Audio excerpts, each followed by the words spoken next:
at rebuildingtheman.com, or they call 800-411-2663, and we're still committed to pointing the right way for men and women to return to the Father.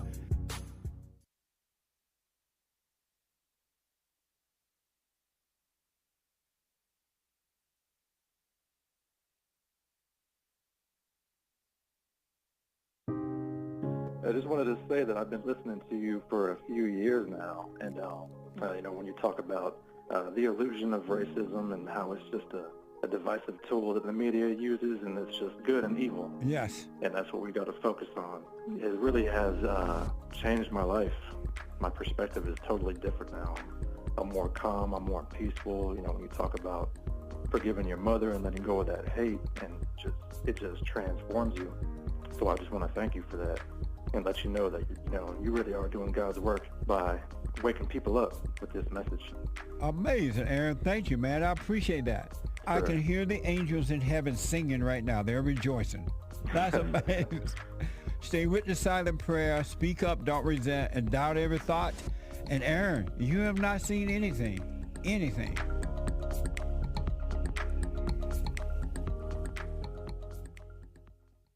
I read or heard that some Republicans are starting to pull their advertisements from Google or whomever, right?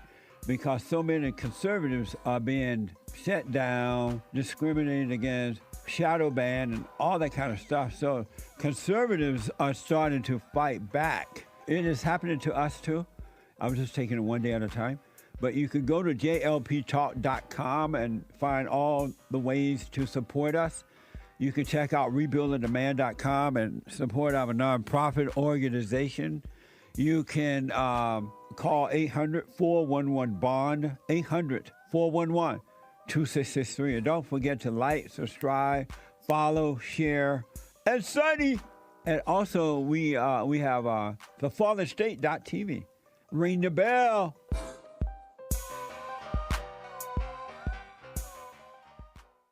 I have books that are amazing. I highly recommend you get them. 7 Guaranteed Steps to Spiritual, Family, and Financial Success Guide. Even if you're not starting a business, but you have a job, or you're on welfare, it can help you if you do. Be doers of the word, all right? From rage to responsibility. From rage. That's what I write about in the first chapter, especially how I overcame.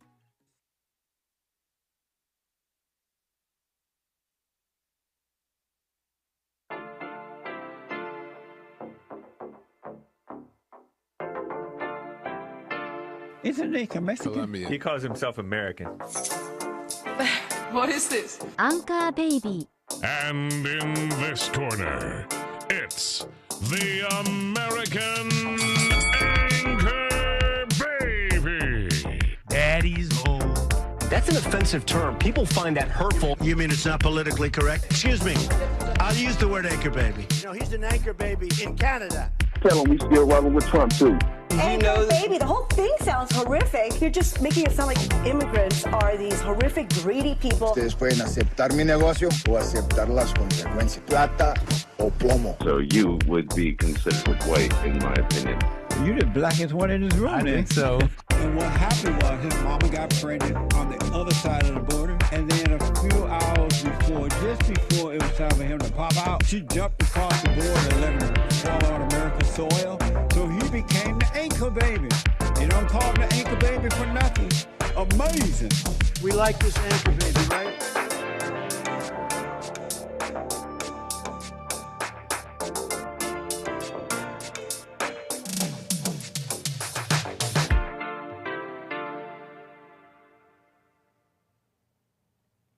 Hello, I'm the American Anchor Baby, and this is my show. Thank you for tuning in, folks.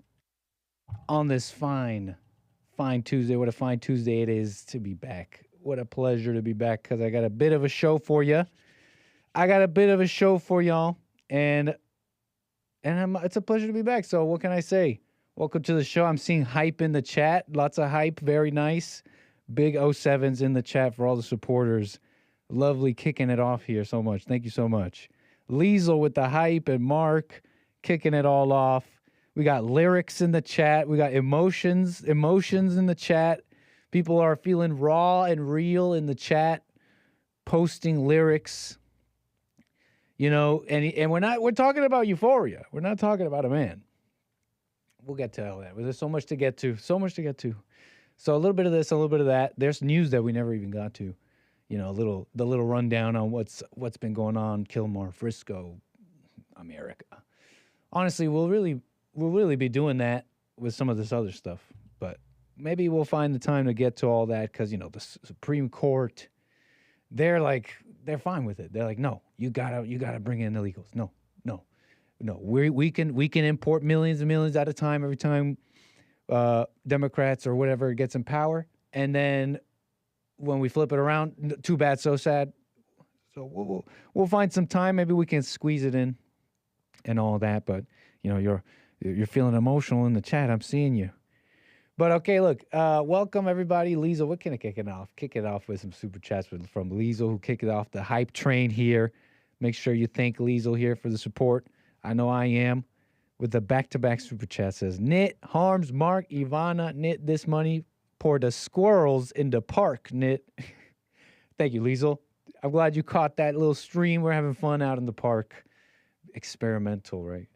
Very experimental, but fun, and I think cool. So thank you for the support, Liesel. I see your coffees. I see even more coffees. This is a comical amount. This is a cartoonish amount of coffees. What am I going to do with all these coffees? There's not enough surface area in this studio for it. But thank you anyways. Appreciate that. So I'm the American Anchor Baby. You could call my show 888-775-3773. A little housekeeping here. I'm live on rumble.com/American Anchor Baby. DLive.tv/Gorgonzola. If you make an account on punchy.tv, I'll love you. Make an account on punchy.tv. And YouTube. Shout out YouTube. Appreciate all my viewers. How you doing, everybody? So I see calls coming in. I will get to everybody. 888-775-3773. Let's see. Now, what else here? Let's see here. What shall we do? Knit? The realest black dude on earth. What's up, next thing? Nice to see you in the chat. Thank you. So, I'm thinking we get into some of this culture shock, some of this culture stuff, I think this is how I want to kick it off. I'm seeing what my callers are calling in about.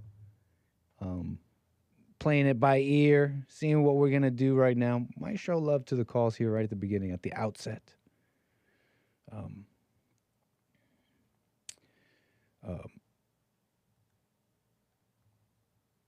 You know, I just might, in fact. I just might. I see. We'll get to calls here. We'll get to calls here in a bit. Allow me to get into this, okay? Because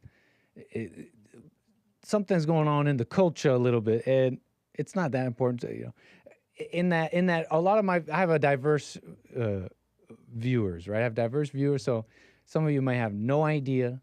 Some of you are maybe quite close to this and saw this posted right away. You're singing the lyrics in the chat, and so we'll do our best here to make sure everybody's with us.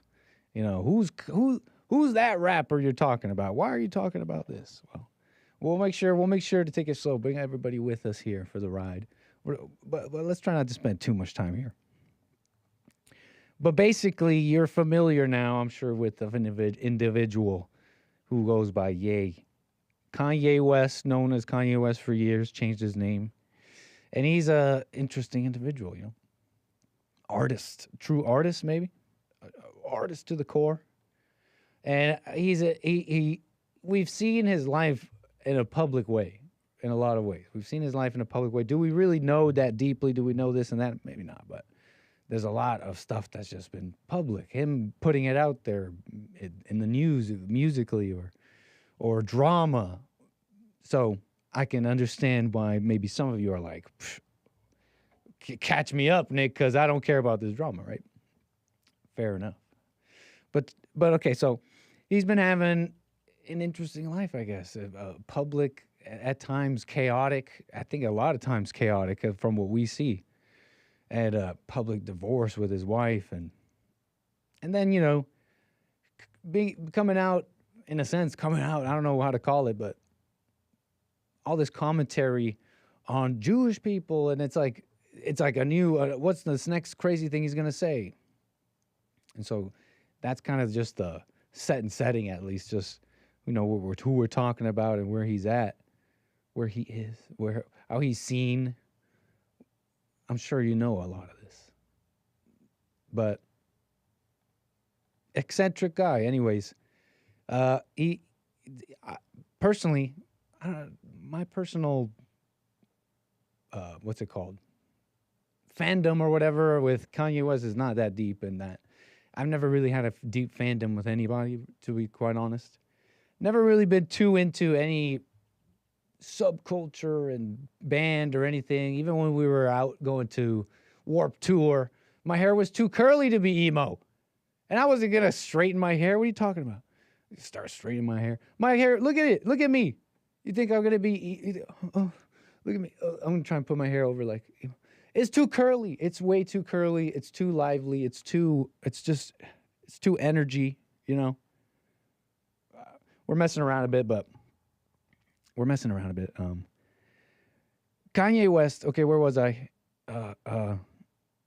Never had too much of a fandom with really much anybody, personally. And I've heard his music over the years. You ever get that moment when you're younger? I don't know if it seems some maybe have it, maybe not everybody, but it seems like at some point you go from listening to what was on the radio, what your parents heard, what older cousins and stuff were listening to, and it clicks and you're like, oh, I found music. I found my own music. I found something I like. I don't know if that's ever happened, if you relate or whatever. And yeah, so I had that. I was like, okay, graduation. Okay, this guy's got some sick music, but it wasn't that deep. I saw him wear the red hat, go MAGA and all that. And again, I was never, still I'm not like a fan of really anybody. Just this the way I am. But just who he is a little bit into this point. So he released this song, okay? If I may, just a little bit more preamble on Kanye West and as we've seen him. It's been years now that I've been hearing, because he's on this kick, right? I don't know if you've seen him go through these stages publicly. He's like, Christian, I'm releasing the Sunday service, the song in that album about his father. He releases like Donda. He talks about his mom a lot. There's something there with him, between him and his mother, issues. Nit, you ever heard of Tool, bro? Kevin Howe, get out of my head. I'm trying to do a show. Don't look at the chat. Kanye West, Donda, right? His mother released that album with that name of his mother. There's something there, and he speaks about it. But even before, even the album, even after that, where it seemed like he went super dark, and he's married to that woman, Bianca Censori, which you might be aware of. You've seen her gallivanting around the world with barely anything on, and so this is what we've seen of him, right? And even before all this, in the like Vultures album, him being like dark and like, yeah, I watch porn, a lot of it. Even before that, I've been hearing that for years. Just kind of in the background, just other rappers and stuff. This is really funny account of Ninja. He goes by Ninja. He's the rapper from that South African group Die Antwoord. And he's an interesting guy too.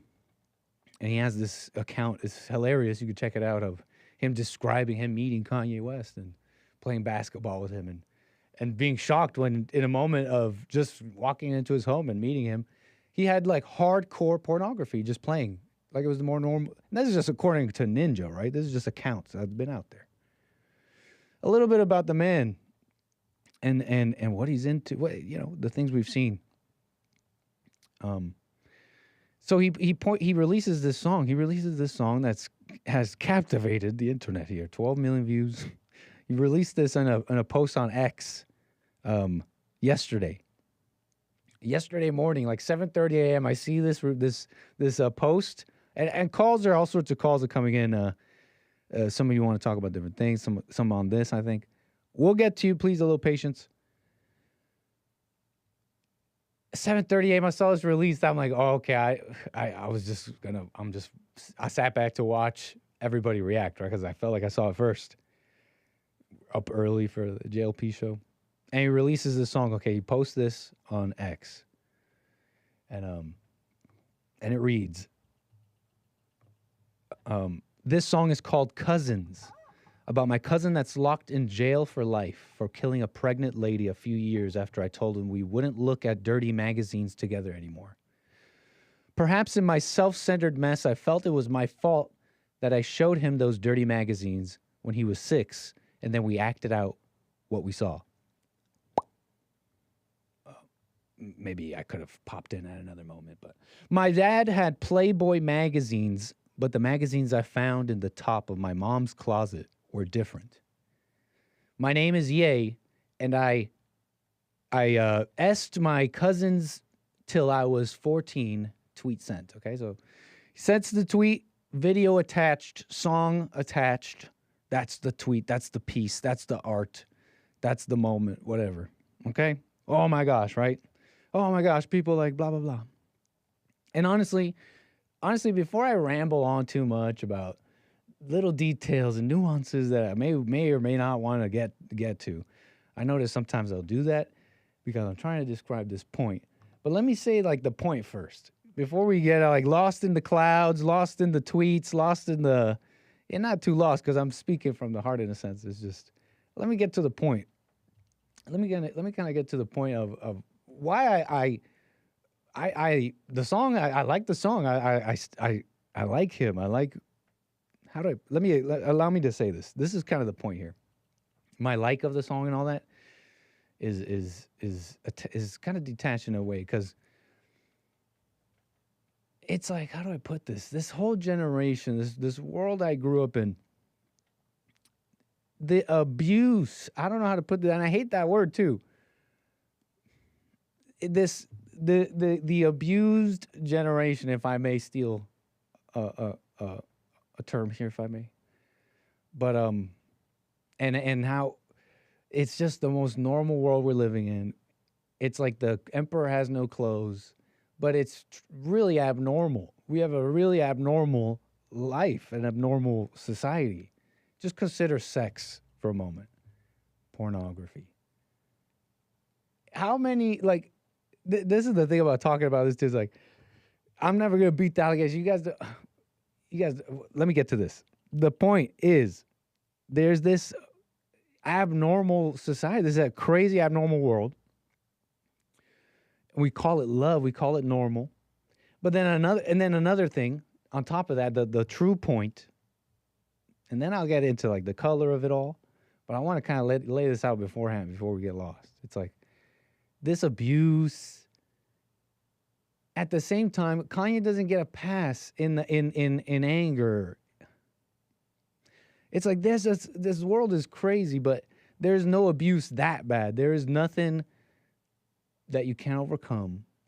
There is nothing that you don't have to live in that hell. You could be free. Because he's like they're taking my kids. We'll get into all of it. And he describes all this stuff about how they're taking his kids, and even about that, his kid drama. He's like, I need to raise them. I need to be an example to my kids. But he's also really into his freedom and speaking freely and all that. And if that's the cost, if this is what you believe, if this is you're being you, and if the cost of being true is your children in a sense, that is raising your kids, right? So you're still, and there's another level here, right? It's just art too, maybe. We'll get to that. But it's still wallowing. It's still hell, an unnecessary hell. And so there's levels to this. I found it a fascinating little thing here. We'll get into it here. But I just see all the they're like, it's not to baby Kanye, but the quick, wow, he's so real. He's so courageous. And there is a courage there in that. You hear every woman goes on the internet. It's like, I was raped by my ex-boyfriend. It's like, that's not courage. That's not only is that not courage, it's probably a lie. to say something like this, to speak about all this, that's not, the world shuns this. The world hates him for this already, right? That on top of everything he's said and done. So, of course, they would judge him. And I think the world reveals how nasty they are in this. We'll get into it. But there's got to be a higher thinking about it all of it. Even if it's artistic, even if it's true, even if the artist isn't in pain himself but is being sincere, the truth remains that this is all an illusion. This is that you could be free, that you can have a beautiful attitude and have strength when Kim Kardashian is taking your kid. And there's nuance and details I want to get to. Like, when you have a child, that's like a contract. How do I put this? It's like a physical living decision and contract that this person is both of us. And as long as one of them is not killing them, you gotta let the father have the kid. And if the father is this crazy, blah blah blah, if the kid's not gonna die, it's nothing illegal, right? Then the kid is going to get that influence, and it should, right? The kid, it should have that. But he's an anti-Semite, pervert, weirdo, and you had a baby with him, and your child, right? So you do I don't know how else to put it, especially when they're kids, and so this whole situation has like stretched our own understanding of these things too, like stretched our beliefs of what you're allowed in a family, right? Well, who has the right to what? And that's very punk in a way. That's like really, really punk in a real way, and real in a way that's very uncomfortable. So what did I want to say about this? To move on to the next stage here, Cousins. He wrote this song, and he's the lyrics of the song. He's being straight up about what happened with his cousin. So let's see, how do I do this? Calls, I'll get to you guys. You'll have some patience here, because this is what this whole thing gets at is a sickness in the culture, a number of things here. A number of things.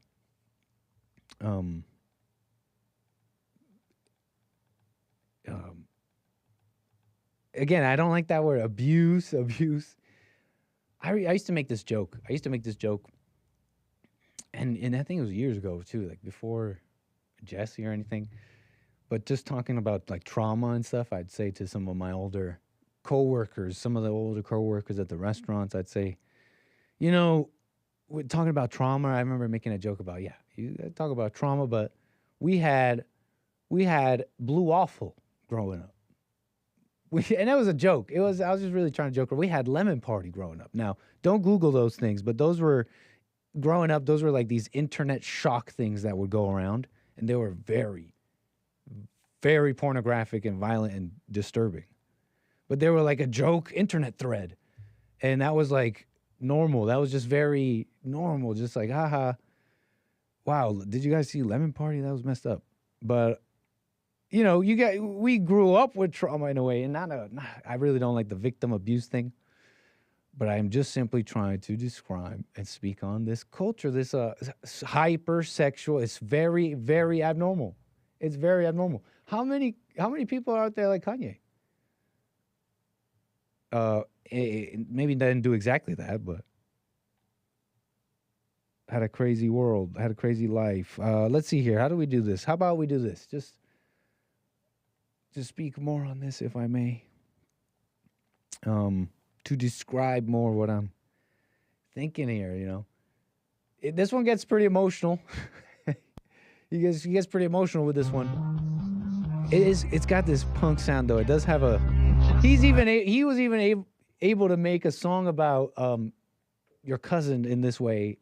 He was able to make it sound good. If anything, I'm more mad at Kanye West for making such a catchy song about this topic that I'm now find myself singing as I'm going around in public life, right? So if anything, I'm more mad at Kanye West for making a catchy song about such a topic.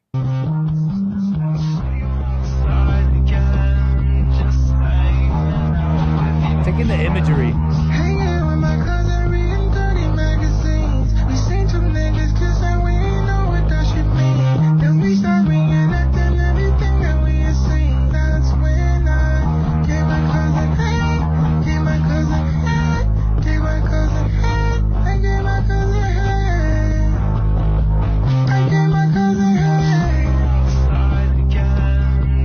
It's like, how do I put this?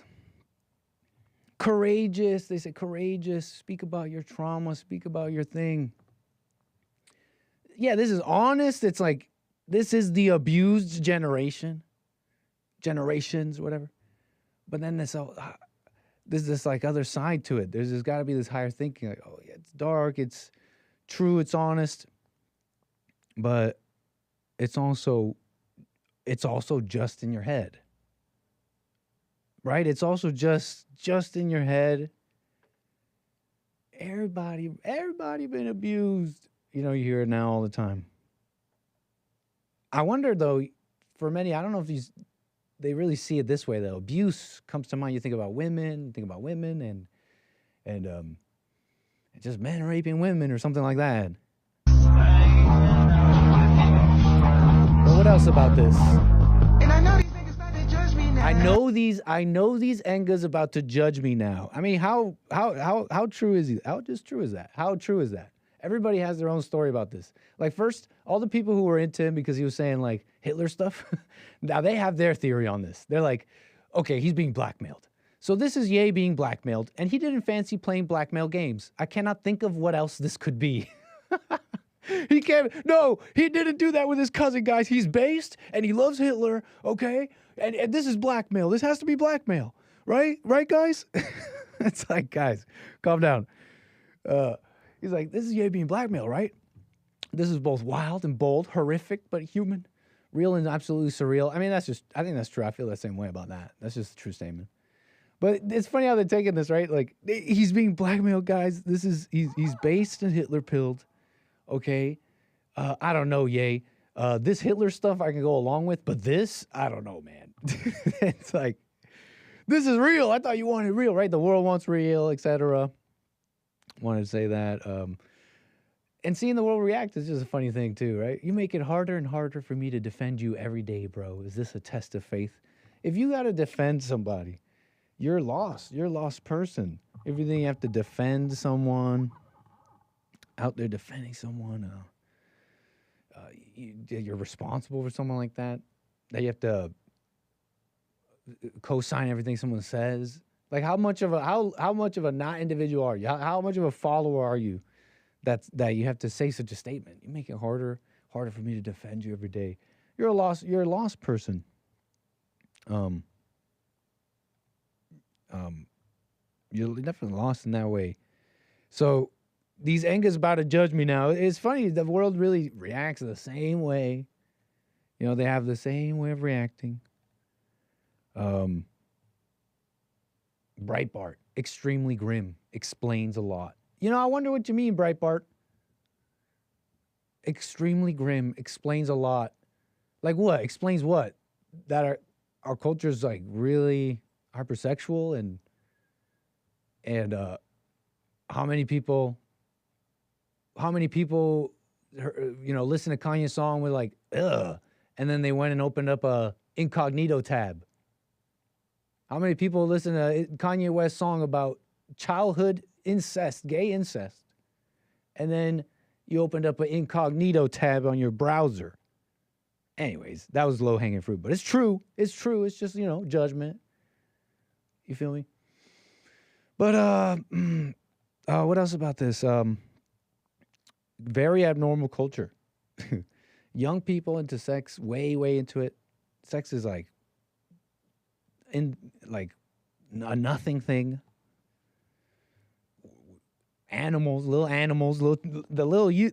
children are little sex animals, and I gotta say, I think black people really, the black culture, whatever you want to call it, is like led the way in that. If you've seen this like pickup stuff, club pickup hookup culture, all the girls, they dress up in this like the Fashion Nova stuff, like that's black, but that's not everybody. That's like I'm thinking of a specific subset. It's definitely the rapper side. But it's had an effect. It's had an impact on the world. When did this song come out? Released. It was released 2014. Okay, I was like 2014. Really? No, wait. I got the wrong song. Nicki Minaj. 2011. So, okay, I wasn't that young, but high school. That song about the posterior, let's call it that. We were kids. That was all over TV. Huge impact on culture, but that was all over TV, right? Nicki Minaj, Big Sean. I don't think we ever recovered from that song. Posterior. But that's not how that song goes. Let's see. Let's get to calls, I think. What else do I want to say about this? It's so perverted. Like, you ever seen animation? Animation, video games. These animators, they very phallic, very, very strange. They're just very strange. And that's like a kind of thing that gets passed down, I think. That's the kind of thing that gets passed down, and you allow, and then the world gets closer to it. Your children get closer to it. The culture gets closer to it. I mean, just think about OnlyFans for a second. OnlyFans is like a societal nuke. It's like you had prostitution. And it's like someone was sitting in the controls of society, and under the glass case of dark things and vices, it's like prostitution, drugs, and stuff. They like open up the glass case, and they're like, prostitution says here it's like fringe in the society. Let's make it mainstream. What the heck? That's crazy. It's like a society nuke. Let's just flick a switch and make it mainstream. Sanitize it, make it an app, and now your daughter could just go on OnlyFans. But what else? I'm just kind of rambling about this. I want to get to calls here. You know, to express more of like the point I'm trying to make is how there's no past. There's no past. Oh, you made art. That's honest. That's raw. It's true. It's, you know, it's provocative. It's sincerely punk. I think it's because it's messed up, right? He really is an outcast, outside of society. Hates it, right? Truly angry. Right, that's punk, right? Angry and violent. You know, that's why the black people, black BLM, these liberals who are like, yeah, kill Trump, assassinate Trump. Yeah, there's a lot of LARPing. I'd say on both sides. I'd say LARPing even amongst them. But let's be serious. The ones who openly say in daily conversation, most likely, and just like easy conversation to murder presidents. Is like liberals, Antifa, Black Lives Matter, black people. Like, that's punk, right? Violent anger. And Nazis. And not all the way. I don't even like using that word, Nazis. But you know, skinheads. Black skinheads, even. So punk, what else was I saying about this? So he doesn't get a pass. This is what I was getting at. Despite seeing the artistry and blah, blah, blah, everything I just said. You know, he goes off on these tweets and he talks about his kids again. And he's talking about how I need a lawyer. I need a plan. Look, here it is. It starts off here. He's like, I haven't seen Saint this whole year. Reacting to people commenting on his song. He's like, hey, Ack, what do you have to say about the situation with my kids? You have plenty to say about, you know, my personal stuff I put out on the song. But I haven't seen my daughter Saint in a year. I don't need to just see my kids. I need to raise them. I'm a good dad. I'm a great father to have. I need a plan to exercise my rights with my kids. I figured out a lot of things, but I haven't figured this out. The day Kobe died, we all went to Kylie's house, and then in a stand next to the couch in the front living room were vintage Playboy magazines strategically placed in the arm's reach of every child in that house. Y'all know what that is. The Cousin song that he put out triggers that memory. Me as a dad, I want to change that for my kids. But you see, that whole thing is that's crying and lying. And I like you. You're right. I just went off on a thing threading the needle on how I really see this whole situation. But you don't get a pass. The truth is the truth. And if you're crying, you're lying. If you're crying, you're lying. Raising your kids, raising a child, like, you need to be you, right? What other way? When you ask a man, like, you want to raise your child and you want to teach them it's not about, well, I need to be at their games. No, it's about what example are you putting out at its core? What are you putting out? If this is what you really believe, right? You and I might operate this or that way. This is his family, his kids. he whatever, if this is what he believes, and he's like, this is me being me, and this, if the cost is the woman takes your children, if the cost is that, if the cost of being true, right? Because he says he's a Christian too, you're close to God. The cost of being close to God, if this is what you believe you are, is your children and the world, then let go of the world. That we, right? He says in the song, he's like, leave the world behind. He's like, leave the world behind, but it's actually just sad and more suicide-y. But you can leave the world behind. You don't have to take on the world like this huge fight he takes on. That's evil. A person who takes on the world in this way is evil, is full of ego and judgment. Like the world is at fault for what you're feeling. And I know these niggas about to judge me now. And I know these niggas about to judge me now. Told it off when we was hanging now. I was like, cousin, not to tell nobody. Tell nobody. Please won't tell me, take it to my grave. The truth will set you free someday. I don't think they understand that I'm not attracted to a man. They thought I was gay. Nitrous don't help me, it just put me in a trance. I'm talking about euphoria, I'm not talking about a man. Told her don't leave me, cause I need you by my side. As long as you don't leave me, then I'll probably be alright. And that one time that you left me, I didn't get no sleep that night. And that one time that you left me, I took 10 birds to get high. 10 birds to get high. Pray that I don't die. But if I die, you in the sky. 2 bites of the quake, quake. Don't leave, just stay, babe. Let's go on a vacay. Leave the world behind. But you gotta leave you actually have to leave the world behind, because that's not leaving the world behind. You're obsessed with the world. Obsessed with the world, unable to let it go. So that's why I like this song. That's why I like this whole thing, because I see things for what I've always kind of been an understander, not like a fan and a writer. So I can see it for what it is, I think it encapsulates the good, the bad, the ugly of our generation, the music we grew up with, and the culture we grew up with. I think it's just an encapsulation of it in a lot of ways. So that's pretty much it. I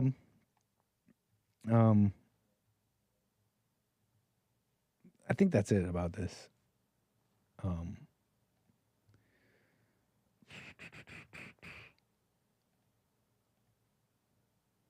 What else? That's it. If he's not gonna kill the kids, he's allowed to see them. What else about this? That's it. Everybody raped. Anyways, are we surprised?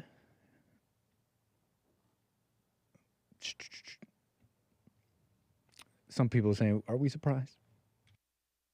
Whatever. Culture, cousins.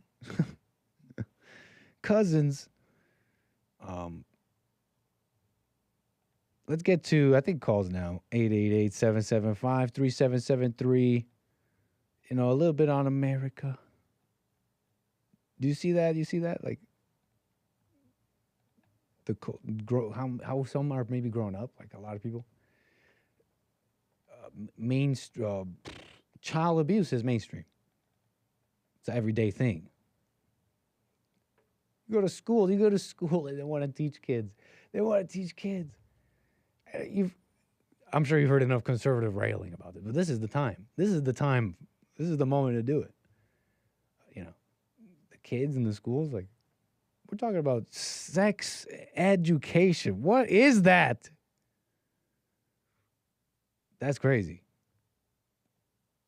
And we wonder about school shootings, criminality, divorces, a generation of people unable to, have like a connection, a generation of people unable to handle pain, stress.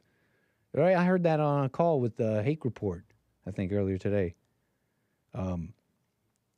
You wonder, it's like, why we have anxiety, stress, mental illness, and weakness, pure weakness. Oh. Okay, anyways. Wrap it up. We got Chase out of Texas, man. Appreciate the patience holding there.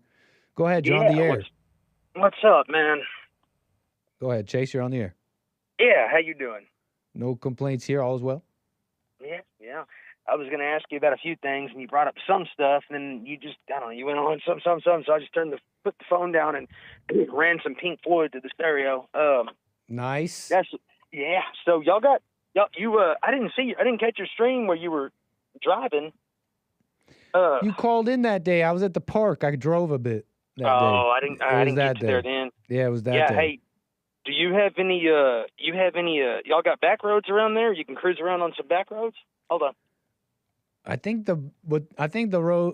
they call those the hills out here. Oh yeah. Well, that's what you ought to do. If you're going to stream and drive around, you got to do it like that. Yeah. We're gonna have to develop the drive stream for sure, man.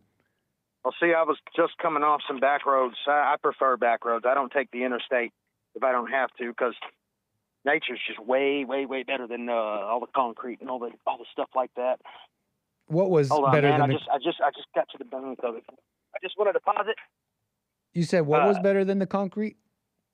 The trees and the grass and all the living stuff and all that.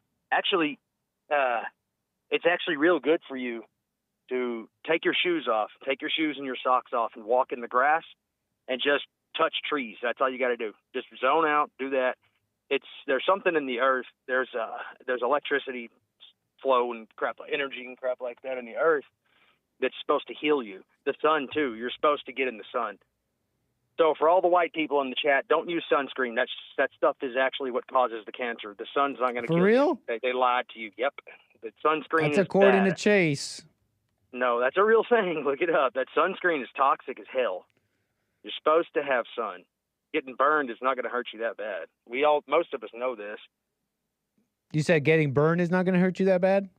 No, I mean it's going to hurt for me if you're one of these white people that burn. I know they're not. It's not just white people that'll burn, but I know that. But don't you want to have Korean like? Don't you want to have Korean like supple skin until you're late in your age? Say that again. Don't you want Korean like? Don't you want the skin of a Korean schoolgirl till you're like 70? No. Why not? Why? I don't know what angle you're coming at me here with that one. I'm just saying, if you want to protect your skin, UV, you want to get the sunscreen on, you won't get wrinkled. You'll have. If you're a girl, No. I said the skin white. I said the skin like a Korean schoolgirl. You're still a man. That's just a weird way to put it, dude. I don't really know. I don't really think. All right, man. No problem. What'd you calling about?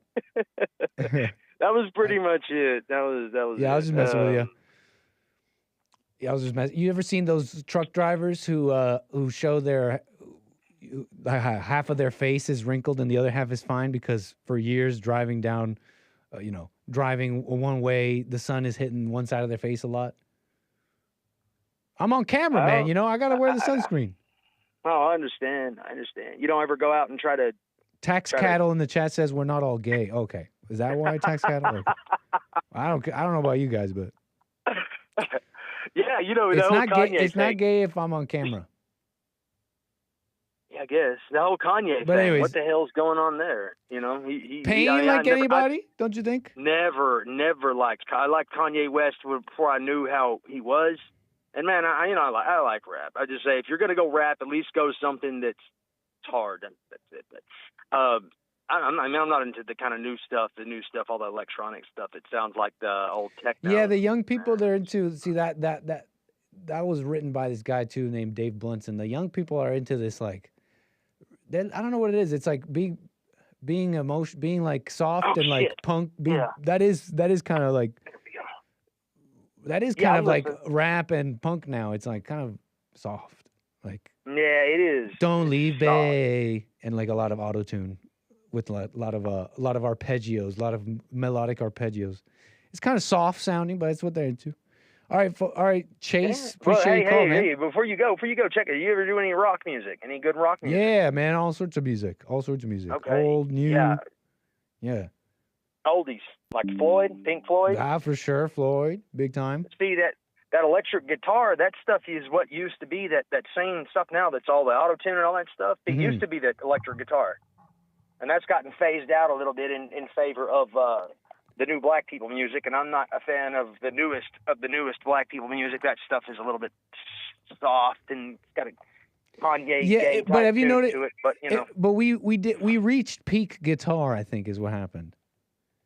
If you notice, have you ever noticed how if you look up any video, even of a young if you look up a video of a person right now, of a young person like 11-year-old prodigy, 15-year-old, wow, they're playing. You notice what they're playing is like Guitar Hero music.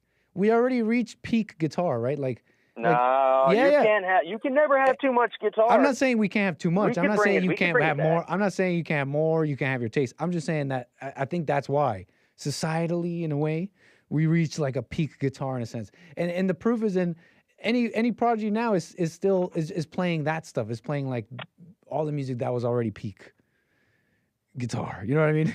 So anyways. Also maybe it's another thing too, like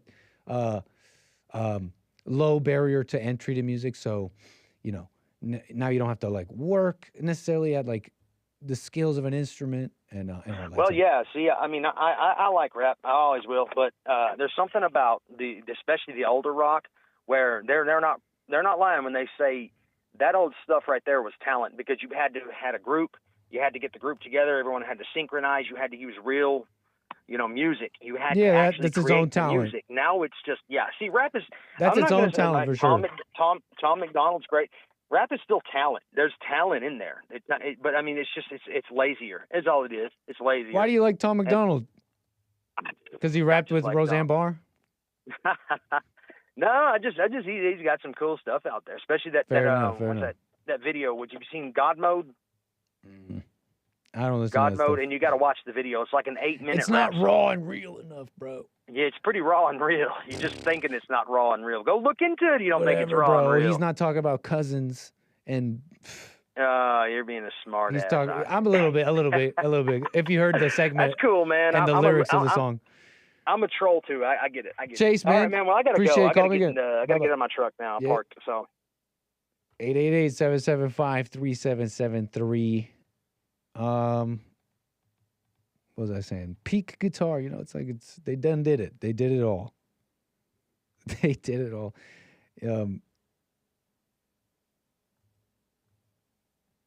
Let's get to more calls, I think.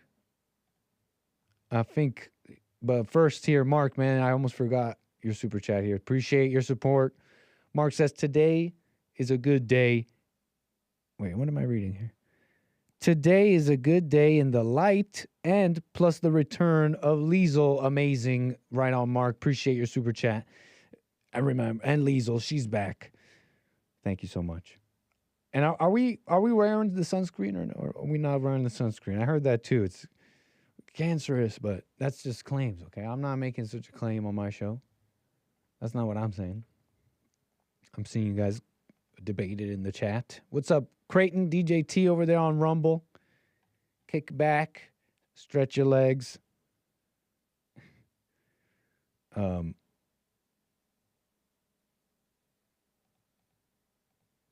Let's see here. Let's move on. Let's get to Mark. We got Mark out of Los Angeles. Appreciate your call, Mark. You're on the air. How you doing today, Nick? All is well, Mark. Go ahead. Okay. Got a couple things. You're probably not familiar with this, but recently, just like yesterday or over the weekend, there was a Lieutenant Colonel Ramirez, a female Hispanic, and a recipient of affirmative action and DEI. She was promoted to Lieutenant Colonel, which is a very high-ranking command in the Army. So what this woman did, she took down President Trump's picture, J.D. Vance's picture, and Pete Hegseth's picture in protest. That's treason to me. Wow. When you're in the military and you take the president, the VP, and the Secretary of Defense's picture down. So she got suspended. And you ought to get a look at this broad, man. I don't know how she ever got up in the ranks. I know you've never been in the military, but what do you mean I know? Huh? Nah, I'm taking a humorous offense at that. That Okay. you know I'm not in the military? Well, I never heard you say it. Right. That's a reasonable reason for you to think that. No offense needed from me.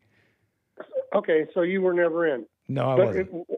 And it used to be you never saw a fat body in the military. A few, there were a few, but they usually got hassled and worked with. But this Ramirez, this lieutenant colonel, she's fat, she's sloppy and ugly. And yet she got promoted all the way up to the top. Then she takes President Trump's picture down. They suspended her, but in reality, she ought to be in Leavenworth for treason. She should not even be there, yeah. Suspended means that sounds like she could come back. That's what suspended sounds like. Exactly. They were easy on her. But I don't know how she made rank. It could have been that they were giving rank to minorities and non-whites over the Biden administration. Because as you know, Biden was very anti-white. He was anti-white and anti-Christian. And this girl, this Ramirez woman, you can look her up if you feel like it. I'm looking at a picture of her right now, and honestly, just hearing this story now, I haven't heard of it before. And upon hearing it, honestly, it sounds absolutely ridiculous. And at this point, honestly, at these heights, with America and everything, I'm like measured, and I'm like whatever. I'm measuring all that, but I don't think it's wild to say this is proof of this contingence in the military and in the political establishment that operate in this manner for one reason. They operate in this way for one reason, in my opinion. And it's this you could summarize its umbrella, but put it all under this hateful, anti-white, anti-American, you got a chip on your shoulder, and all that. It's at this point, taking down a picture of Trump, that's what that means. And in that way, and I don't know I don't think I'm too wild in my words here at these heights. Okay, so if you had been Trump or Hegseth, what punishment would you have meted out to this person? I don't know what I'm allowed to do, but I would get rid of her. She should not be in the position she has. Not even that was well before. I didn't need her to take down a picture of Trump either. Well, just looking at her, this picture tells me she shouldn't be lieutenant colonel. But right, she couldn't. I don't see how her or that Milley. You remember Trader Milley, Mark Milley, the under Biden, that clown who let Afghanistan go to the other side. Yeah, the activist, who read that book about anti-white racism. Yeah, well, I mean, Milley, beside his rotten politics and his subversion, he's a slob. I don't see how he could pass his physical fitness test. Austin, the black guy that was AWOL and didn't tell anybody. Another loser, DEI hire. These guys aren't fit for service, as well as Ramirez. And Trump attempted, here's the bad news. I don't know if it was over the weekend or last week, there was a vote in Congress with the budget for the military to dismantle DEI. And it failed by 2 votes. 2 rhino warmongering Republicans voted with the Democrats to continue this white-hating DEI in the military. Their names were Dan Bacon, who's a rhino and a Trump hater from Nebraska, and the other one is Mike Turner, another warmongering rhino from Ohio. These kind of scumbags and these judges and Amy Coney Barrett, Murkowski, these are truly the enemies within. I mean, you could point to AOC and Bernie Sanders. We know they're evil. But these people that I just mentioned are supposed to be on the Republican side. And yet DEI continues by 1 vote. Right. If either one of those 2 rhinos would have voted the right way, DEI would have ended. It's all a scam, man. It's just a scam. It's a scam. These people are all in it. And I'm looking at these pictures, Mark Milley, Lloyd Austin, Mad Dog Matt. It's like these are, like Hake says in the chat, slobs. This woman here, total slobs. Look at it. Look how decorated she is. She has all these medals on her uniform here. It's a scam, man. It's a total scam. And there's only one thing that keeps it going. There's only one. This is treason. I agree. Treasonous. It's inexcusable. Like someone like Trump should not be allowed. If someone takes down a picture like that, you are a security risk. You are unhinged. Well, this is unhinged if you really think about it. Like to think that you could sit there at this position and be like, you know what? Because I want to, my activism, and it's just the right blah blah blah. To take down these pictures, you're unhinged. You're mentally unwell. Yeah, and if you're in any way, shape, or form politically incorrect to say if you have racist tendencies or you are a racist and you're white, you'll be out of the military in a heartbeat. But if you're a communist, if you hate Trump, if you hate whites, you can be a white-hating racist if you're a non-white, but you can't be a white man and speak the truth. Yeah. They'll kick you out in a heartbeat. But even under Trump. Dangerous. But this type of trash in our military, not Pete Hegseth. I'm talking about the people he replaced. These people were worse than the enemies within. So is Pete Hegseth getting replaced or what? No. I'm hearing not at all. Okay, good. Because I'm seeing all these attacks against him, and it makes me just want to support him more. Exactly. And I'm not. I wasn't like. I don't have like a big. I don't have like a big personal thing either. Like I know who he is, or like It's just I just see the attack, and it's from these evil people. You have to look at the people that are attacking him. You have to remember that he only won by Vance's tie-breaking vote. Murkowski, Collins, and McConnell voted against Hegseth, and they're rhino scum. So we barely got the man in, and now they're trying to set him up. It's not going to work, though. Trump will never fire him. And nice. I won't say never, but not for this reason. Hegseth is the best we're going to get. He was the one that initiated the attempt to end DEI. Although he's echoing Trump's sentiments, it was his order, and I mean his recommendation. And by one vote, the rhino took it out. So we're stuck with DEI. I told you the names. If I were in the audience, if you feel like it, I'd call these clowns and tell them what you think, because this is ridiculous. We're losing. And now I see where there's a 21-day stay on Venezuelan deportations, 21 days before they can throw these bums out. And I guess that's the best we're going to get. It came out from a federal judge.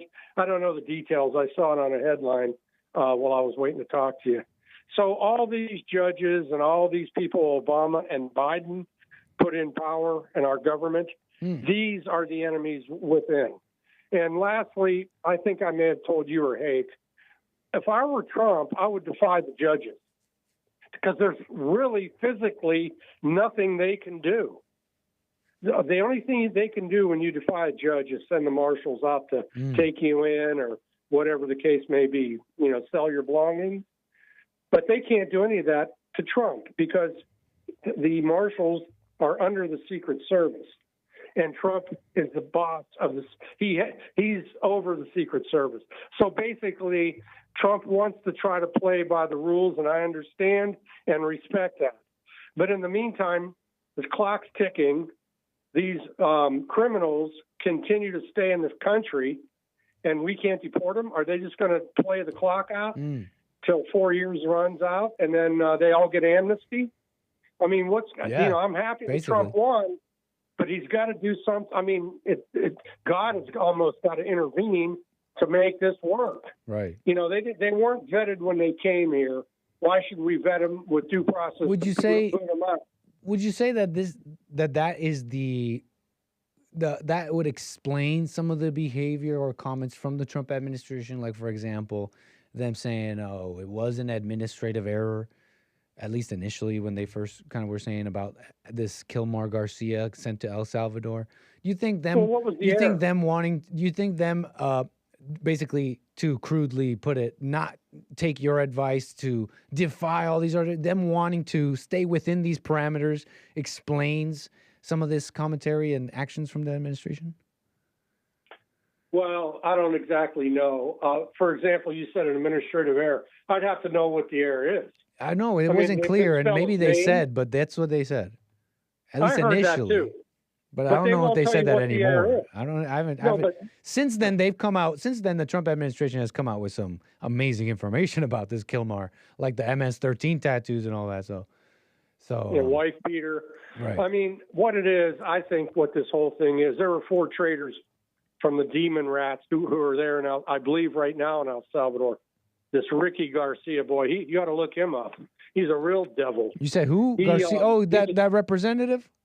Yeah, he's from California. He's the one that who wants to go down to El Salvador if he hasn't already, right? I think he's already there. I think he might be there now. They had to keep him there. They're throwing him in jail. It's I don't know if this is serendipity or what it is. You're talking about defying orders, and I just get served this New York Times article from 2 hours ago. It says Trump administration to defy judge's orders in Abrego Garcia case. Well, I know what you're talking about. Of course, the New York Times would put it that way because they hate. But it's not totally that way to how you're saying. No. They're saying that he's defying. I don't see the article, but I imagine what they're talking about is Trump's being told to bring this monster back from El Salvador. Yeah. This whatever his name is, and he can't do it. So in the eyes of the liberals and the newspaper, that's defiance. Gotcha. Well, what do they want us to do? Send the military in to break this guy out of prison? Right. Because the president of Salvador said he's not leaving. Which that is also kind of tongue-in-cheek, but I'm cool with it. Say that again? That's also kind of tongue-in-cheek, right? He's the president of El Salvador. He's like, I'm the guy who made... But he has also opposition even over there, right? That's not like... He's not like the dictator over there, is he?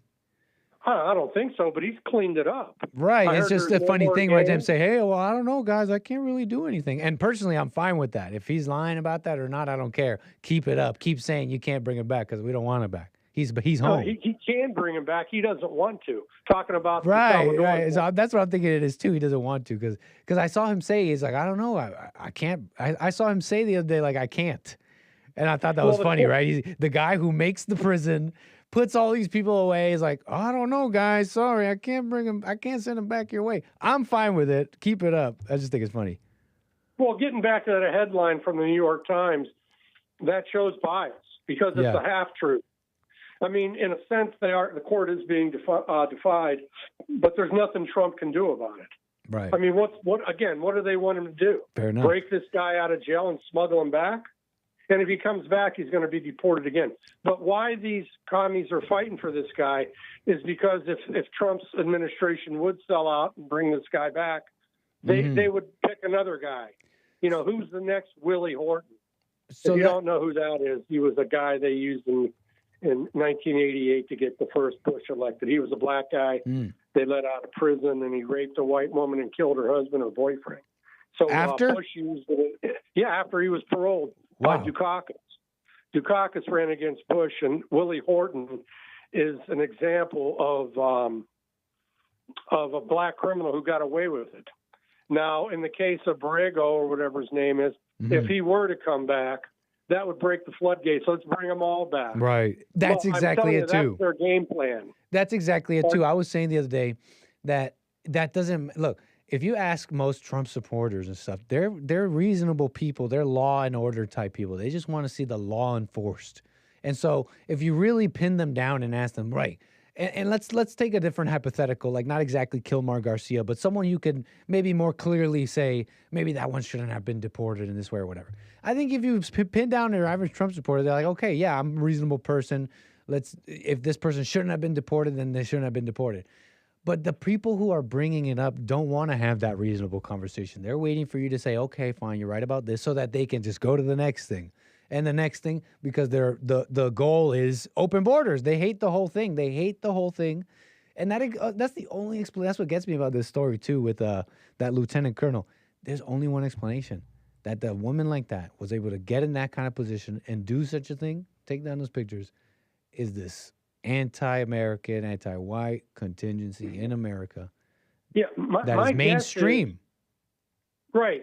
No, but in her case, my guess is she probably got promoted over the Biden-Obama years. Well, it's more Obama because she had to. I don't know her whole history, but to get to that rank, you have to have some time in. And my guess is she probably got her promotion through Obama and Biden. Kept her mouth shut in the first administration of Trump.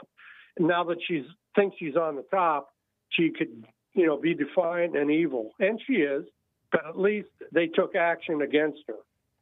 So, again, I think she made that rank not on her ability, but on her race and her gender. And that's why she's in the position she's in. Don't forget, the LA fires, you remember who the chief was and what she was. And that black assistant chief, you remember what she was and the disaster they turned out to be. That's what DEI gets you. That's what affirmative action gets you. You get people that are hired on the basis of their skin and not of their merit, not of their ability to do the job. I think Ramirez proved it once again. Well, thank you, Mark. Yeah, loud and clear on that fascinating story. I had not heard about it before. Sure. I appreciate you taking the call. You have a good one. Take care. 888-775-3773. Yep. The proof is in the pudding at this point. At this point, the checks are being cashed. The DEI has been in place. The women have been in place. The pieces have all been in place. The glass ceiling has been shattered.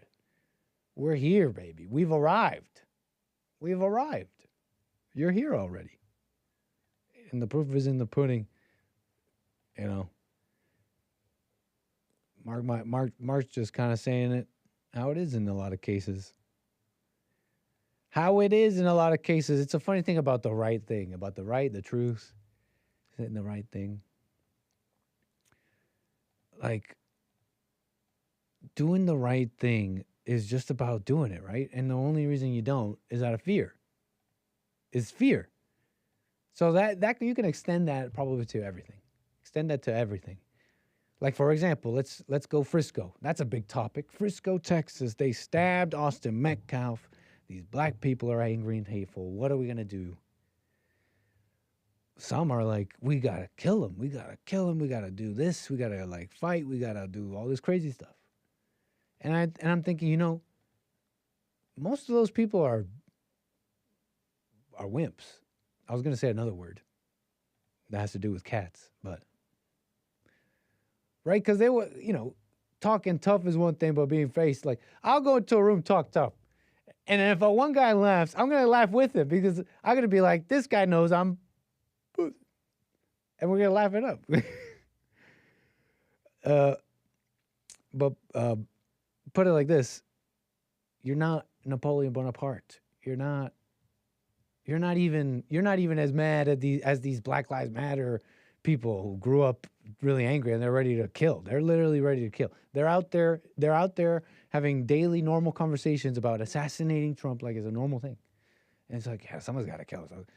That's an angry, radical person, ready to go down, ready. And most of the people mad at them are LARPing.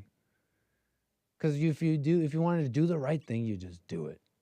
You would separate from black people. You would not. You would say, call me racist, call me all these things.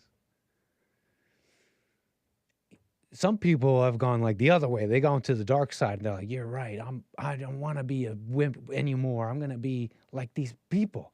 I'm gonna be mad like them. They're willing to die for the cause. I'm gonna die for the cause. And it's like you're just a crazy, angry person. Nice job. How about just be strong? Say the N-word. No, that's a joke, but I'm trying to get at this fear that we're talking about and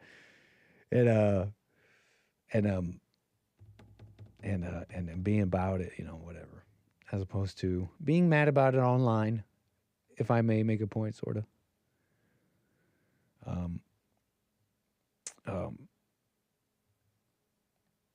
Being mad about it online. Where were we? What were we talking about? That's the call. 888-775-3773. Check on these coffees and all that. We have an insane amount of coffees here, Liesel. This is insane.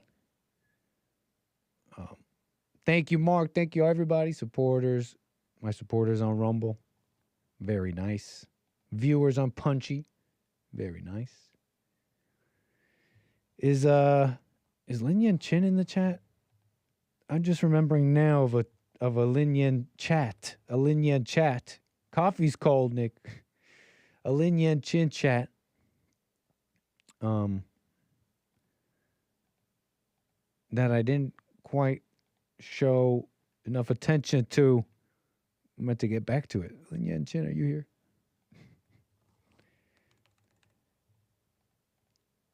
Lin Yan chat. He was talking about something. About efficiency and Gemini links. We'll have to get back to that, Lin Yan Chin, if you see this recording or something. But let's move on here. That's all the super chats, the support. Yeah. Let's move it on here. How about something a little different? How about something just kind of a little bit filler, a little bit fun? There's a point here a bit, but it's what the heck is going on with Nancy Mace is what this is. You know Nancy Mace? Firebrand. Conservative Republican Nancy Mace. Is she a MAGA mom? I don't know.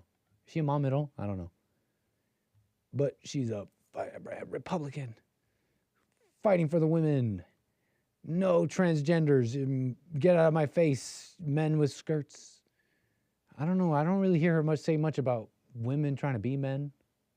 She might think it's like, hey, if you could do it, if you can hack it, cut your hair, ladies, do those push-ups. I'd say that's a little ridiculous, Nancy Mace, if you thought such a thing. But Nancy Mace, yeah, she was military, that's right. Or whatever she was here. She's, what is she, out of Florida? Nancy Mace is taking the mic. But she is South Carolina's first congressional district U.S. representative. And every now and again, I see her, and it's never good. It's never good. I swear. I just don't ever see her making a good example. I'm here being a Republican representative. I don't like anything about it. It encapsulates Republicans' weakness. This is wrong, out of order. Something wrong here. But there's a couple of moments here going viral. Here's one. Here's one of them. And some man just... It starts off in the middle, but this man is confronting Nancy Mace, wondering if she's going to have, town halls. And it gets a little snarky. I do them every year. Every year. You want to keep going? Do any more this you want to year? keep going and keep harassing me? You could have gone to a dozen town town halls last year. I asked if you're doing any more this year. It was one simple question. Yeah. Are you doing a town I've already done one. I'll do plenty Are you doing more. any more this year? It was a simple question. You're always invited. Okay, sweet. Well, look And out by for the an way, actual invitation. I voted for gay marriage. Are those shorts too short? Thoughts? Why is this? I'm thinking about the song Cousins all of a sudden. Okay, sorry. You're always invited. Okay, sweet. Well, look And out by for the an way, actual invitation. I voted for gay marriage twice. What does that have to do so with me? I'm just saying, it has to everything Nancy to do Mace. with You you. think everything about me has to do with gay marriage? I do, That's absolutely. Okay, that was pretty sweet. That was pretty base, Mace. That was pretty base, Nancy. The guy who brought up gay marriage, Nancy Mace. Hold on. Well, his voice did. Let's be real. It's like, does he have to talk that way? You know what I mean? Like, again, don't read too deeply into this, but I strap him to a chair. I strap him to a chair. I strap him to a chair and I say, you talk in a normal voice right now or you die. He's going to talk in a normal voice. He's invited. Okay, sweet. Well, look And out by for the an way, actual invitation. I voted for gay marriage twice. What does that have to do with So me? I'm just saying, it has to. So you think everything that has to do with me, gay marriage has to do with me? Yes. Everything to do with you. Do you think everything about me has to do with gay marriage? I do, That's your absolutely. That's kind of funny. That's actually hilarious because that was just snarky and like underhanded, maybe kind of like, okay, gay guy, what do you want from me? Okay, I tried helping you, you gay person. Okay, I was on your side, that in itself is a charge, Nancy Mace. What's up, Republican women? I swear, no standards. It's like whatever feels right, But gay marriage. That's not a marriage. That's not real. That's not even a thing. There's not even gay. That's not even a thing. He just got a little bit. Okay,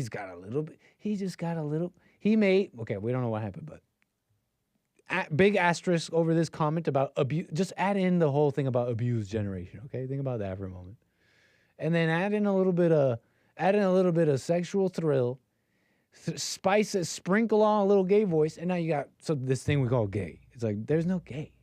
There's just people, egos, things you do, actions you do, mere actions you do.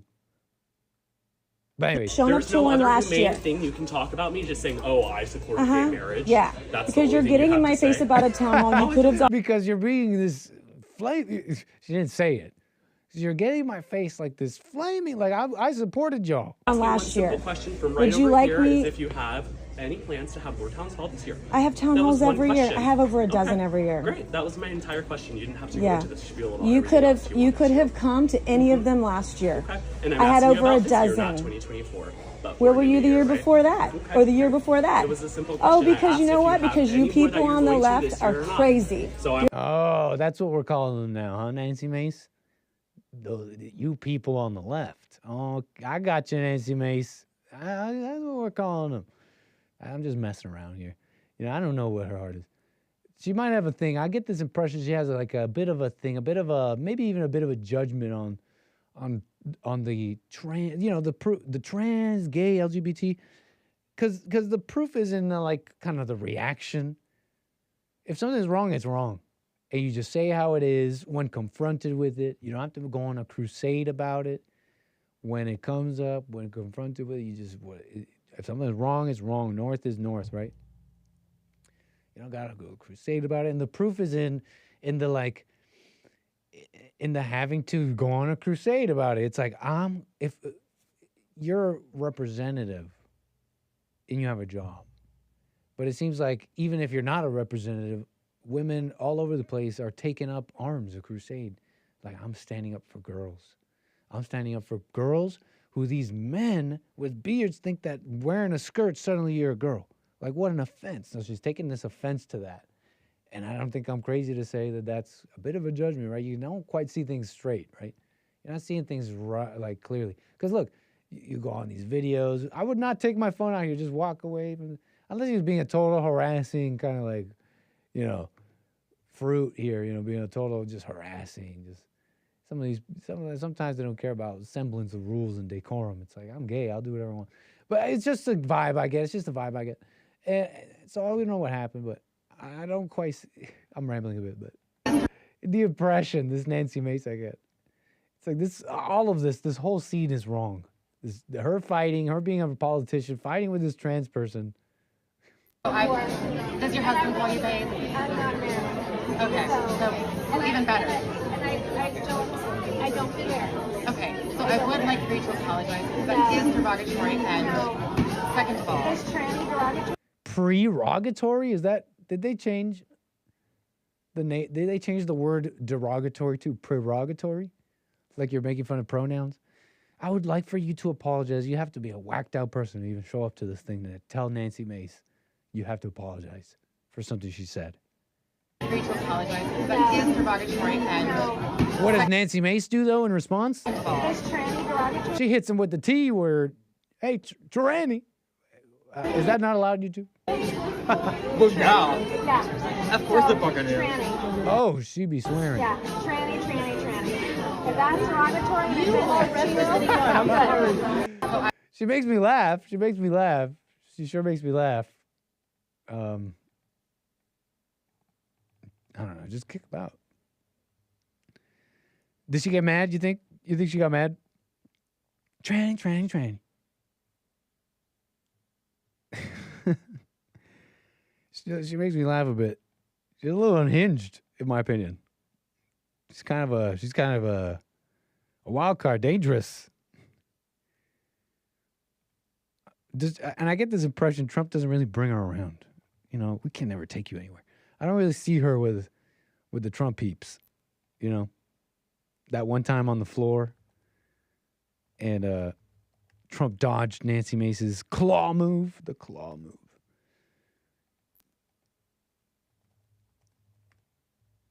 The claw. But anyways, I can't find it. Nancy Mace tried to use the claw. The claw on Trump, and he defeated it.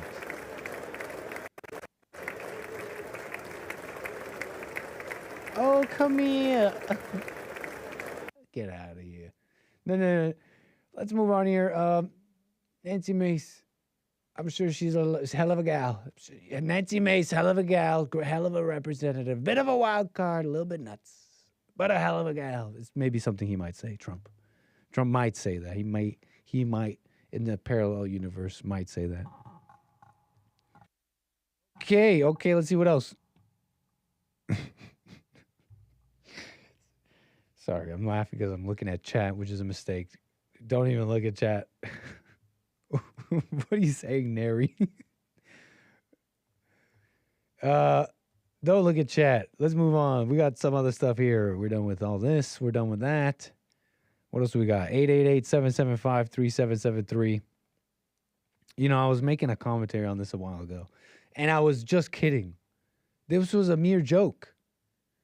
This was a joke. This was conjecture. This was theorizing. This was just painting a picture. I was just kidding. But I forget sometimes, folks. I forget the powers that I have, the architectural powers within me, the powers of creation. Ye as little gods. I think Jesus said once. I don't say I understand that, but I think it, I dream it, it becomes, if I obsess, it becomes real. If I let it go, it goes away. If I imagine, if I just posit a scenario to my viewers for fun and to paint a picture, it becomes reality. People start making 3D generations of it. And I got to really be careful. I got to be careful with the powers, these powers I have of creation I have. I'm telling you, folks, you've seen it before. I'll talk about a news story, and suddenly it's like the news aggregates are full of this or that. It's like, I got to be careful with this because I was messing around. I was just saying, guys, I foresee, there's this trend. There's a trend, and it encapsulates, it really goes across many different things. And the trend is self-responsibility, in that you have to, increasingly, you just kind of have to be responsible for yourself. And it's out of self-protection. It's out of self-preservation. Like, for example, buying something on Amazon. You can't really just buy something. Like, you kind of have to know. You kind of have to know what you're getting. You have to know if you're buying the like BS version of this product. If you're right, it's and you would think, but it's Amazon. It's like a American legit website that so many use. It's like it's just so legit and lawful, and it makes sense. You're telling me I can mess up and get quasi scammed on Amazon? Yes, essentially, because you can be a seller on Amazon and sell what you want, and so that's just one aspect, right? Increasingly, we'll have to be responsible for ourselves in every way, in every aspect. No FDA, no mama government. It was supposed to be daddy government handling things because we like trusted him and all that, but that's like mama government. And she's all these eggs in her hands and she's dropping them all. It's a mess. So, that's the trend. And I was joking around. I was saying, it'll be normal to go to the airport, to go with your luggage and show up with your luggage in one hand and your personal parachute strapped to your back. Kids, hello, everybody got their parachutes? No, we got to go. You got your passport. You have your luggage. Okay, you packed. You got your airplane pillow. Okay. Your parachutes, kids, where's your parachutes? You guys you won't get let on the plane without your parachute, right? So I was just messing around. I honestly was just joking around that we'll have to bring our own personal parachutes in case of emergency, where we can't trust the airline, trust the pilot, trust this and that. We have to trust our own purchasing power and foresight. It was a joke, but I am clearly too powerful for my own good. Watch. If an airplane is about to crash for any reason, it's almost impossible for the passengers on board to survive. Whether it's business class or economy, passengers are not given parachutes. This is the reason over 100,000 people have lost their lives in plane crashes so far. But now, this could soon change. As an engineering team is working on detachable airplane technology, In this design, the airplane will be structured in such a way that in any emergency situation, the passenger section will detach from the rest of the plane. After this, with the help of 2 advanced parachutes, the passenger cabin can be safely landed on any water or land surface. In this way, passengers will be able to survive without any harm. What That's best case scenario, folks. do you think about this design? Share. This is obviously like just theorizing and all that. It's a little bit of AI generation here, you know. So we're having a little fun. But this is not actually just AI and stuff like. These generations are coming The from passengers. a bit of aviation, you know, just kind of like more like magazine aviation news and theories and just theories basically about a detachable plane cabin, essentially. You get it.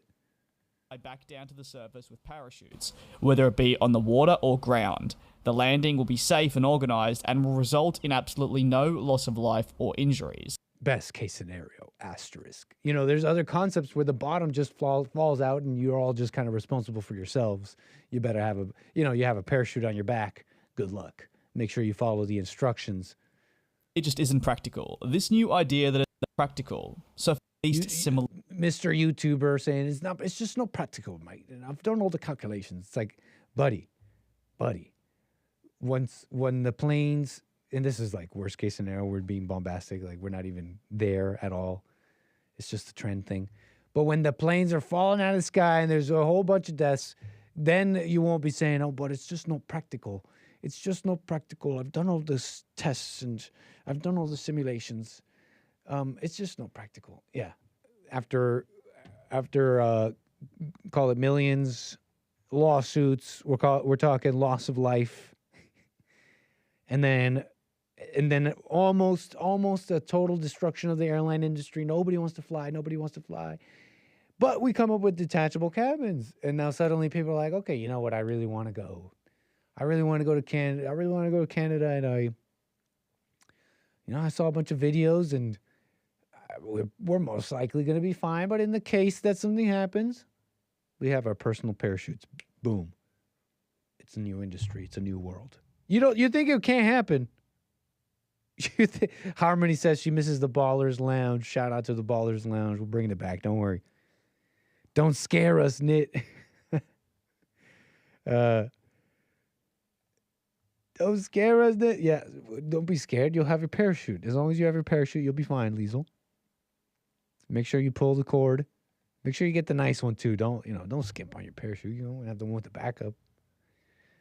It's like getting nice luggage. You get a nice personal parachute.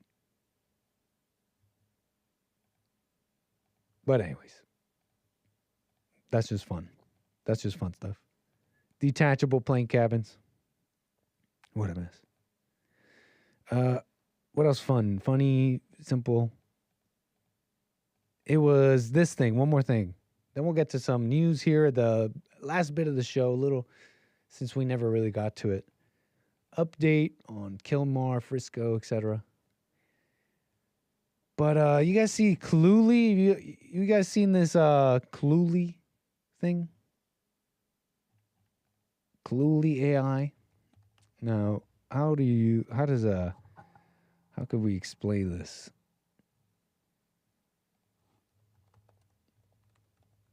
Invisible AI is I think the right way to describe this. Okay? Invisible AI, some are calling it. Okay?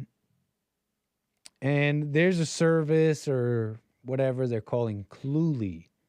Cluely, Cluuely. Okay, and it's essentially, they call it this, invisible AI. It's called invisible AI. It's a little unclear to me exactly how the rubber meets the road here. Because to make an AI invisible, it comes down to, user interface. But what am I getting at? Let's back up a second. The idea is essentially a service that is able to add all the convenient abilities of AI as we know it today, and be able to seamlessly and invisibly add it to your life. And the way they advertise it, and the way they advertise it is I don't know if it's tongue in cheek, but just kind of on the nose, asking you to use their service to cheat on everything, have an advantage in every conversation, have an advantage in every situation, so that you can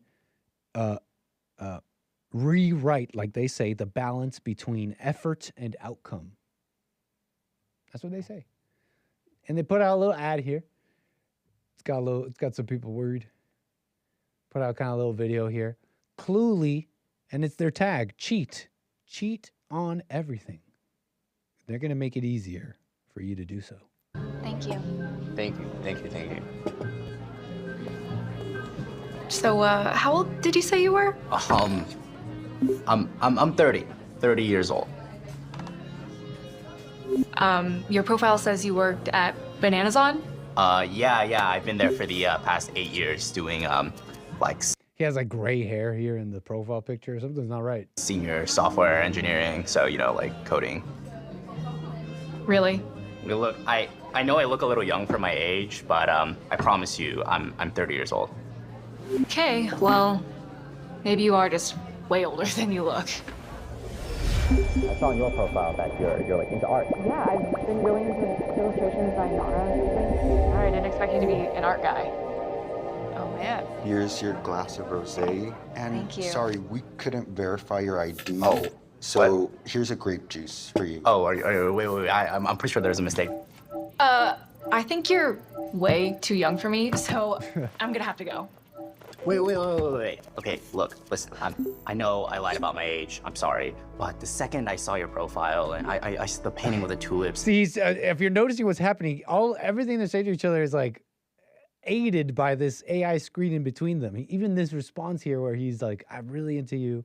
It's all being crafted on the spot, listening, reference her art. Look, the screen is like analyzing and concocting the perfect response to save this. He got caught.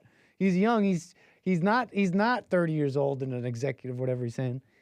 And so he's like, okay, now her AI caught him, but he's like now using his AI. It's like, no, concoct the perfect response. Okay, look, listen, I know I lied about my age. I'm sorry. But Reference the second her I art. saw your profile and I saw the painting with the tulips, you're just like Compliment the her. most gorgeous girl ever, and you're such an unbelievably talented artist. Do you think you can just give me like one chance to show you I can make this work? Can you give me some time to think about it? What Are you free sometime next week? Ooh, actually, next week I have this anime convention I gotta go to with my boys. Do you think you could do like next month, maybe? Oh my god. Yeah, humorous, whatever. Cheating on everything. I forget what I was gonna say about this. I thought it was a humorous ad. What was I gonna say about this? If you ain't cheating, you don't care about winning. That's something I heard from baseball. Don't cheat, kids. Don't do that.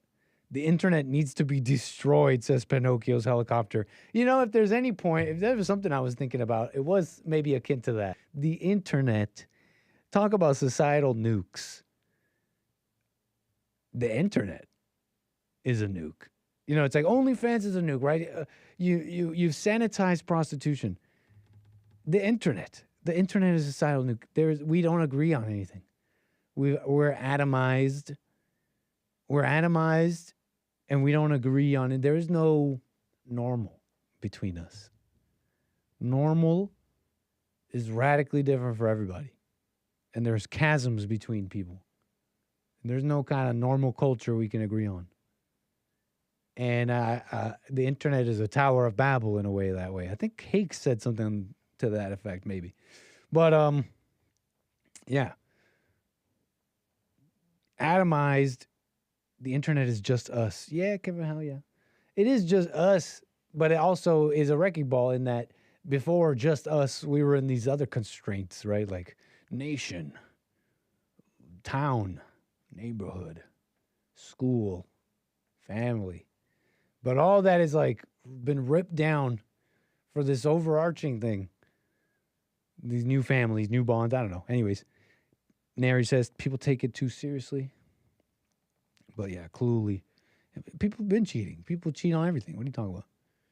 People, if you're trying to get an advantage, you're going to get it. There's people trying to get an advantage all the time. This way, that way. If you knew some of the crazy things, some of these inventors, like Carnegie, what was that guy's name? Like Ford and Carnegie, these early industrialists of America that built it, basically. The like ego battles they had between each other. Let me see if I can even find it. This is old. I had this a long time ago. This was like in my notes a long time ago. Just the pranks. So some of them are way much farther than pranks.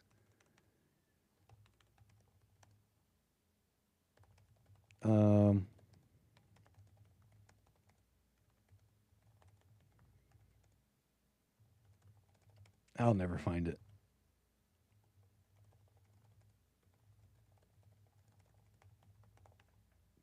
Anyways, let's see, what else was I saying? The Titans of America.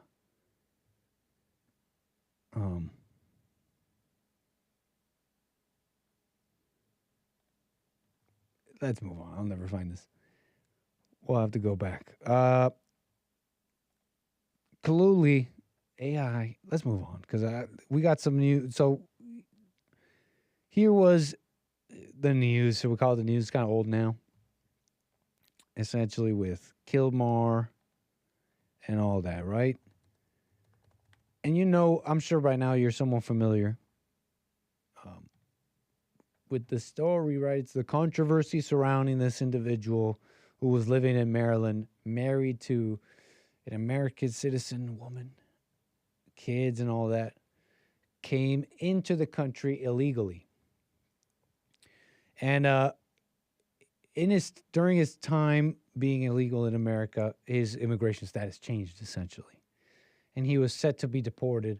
An activist judge tried protecting him. I call him activist because you have to be an activist to put out these protection orders, like there really is any sort of justification. They'll justify it and say, well, I mean, it's the law. We have immigration laws and asylum laws, and if they're afraid of going back to their country, then we're going to protect them. But I think that's not a good reason. And that's an activist reason. So some activist judge comes out, protective order, doesn't get deported. It's a mess.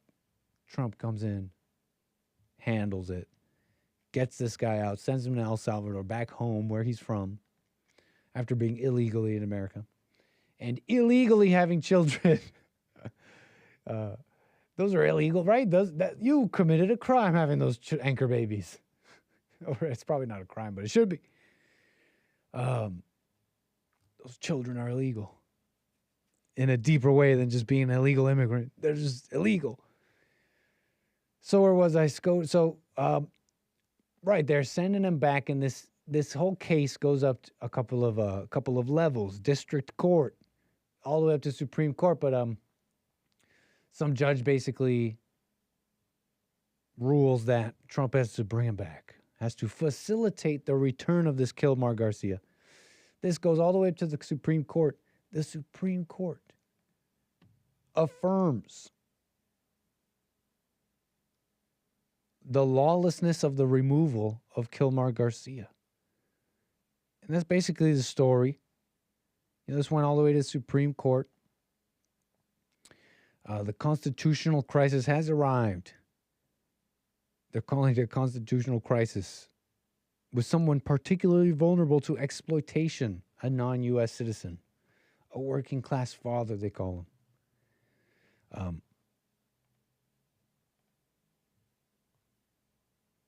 So hold on, where did I put that?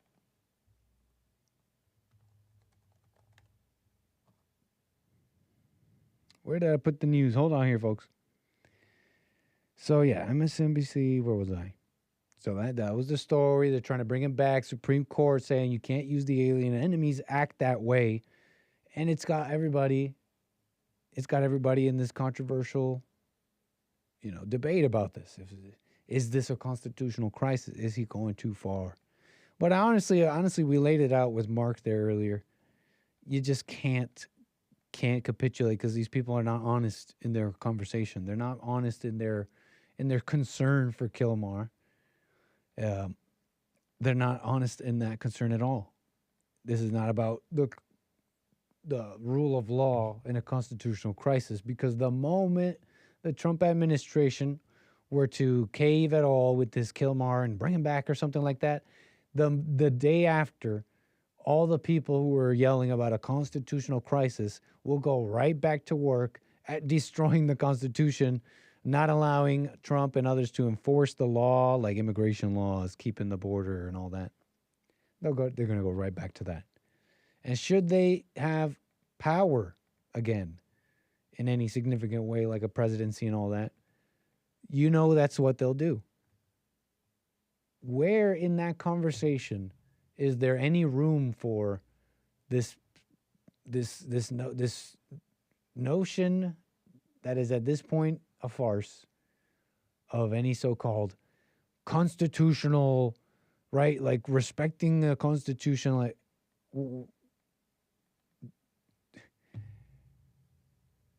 you're talking to people who didn't do that.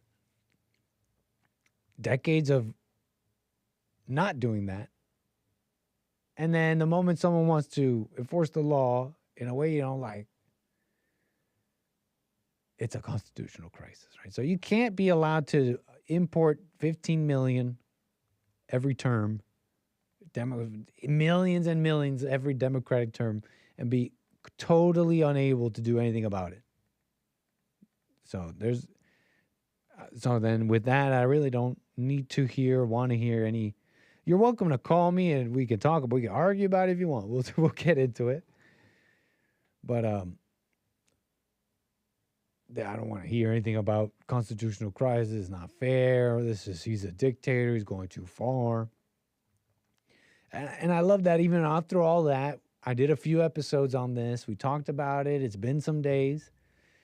At the height of all this, it seemed like Trump had like a little, what do you call it? Victory lap or something. It was like a big, I'd have a big old smirk if I did this after all that. Like they're debating it.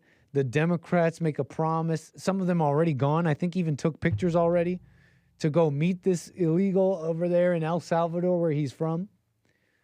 So it felt like Trump let them all do that. Let all these fools and demons do all that for him to just come around and then just hit him with this. In 2019, Garcia was issued a deportation order.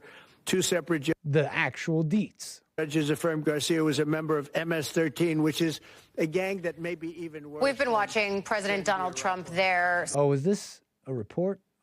We don't get his words? Swearing in the new administrator of the decay, Dr. Mehmet Oz.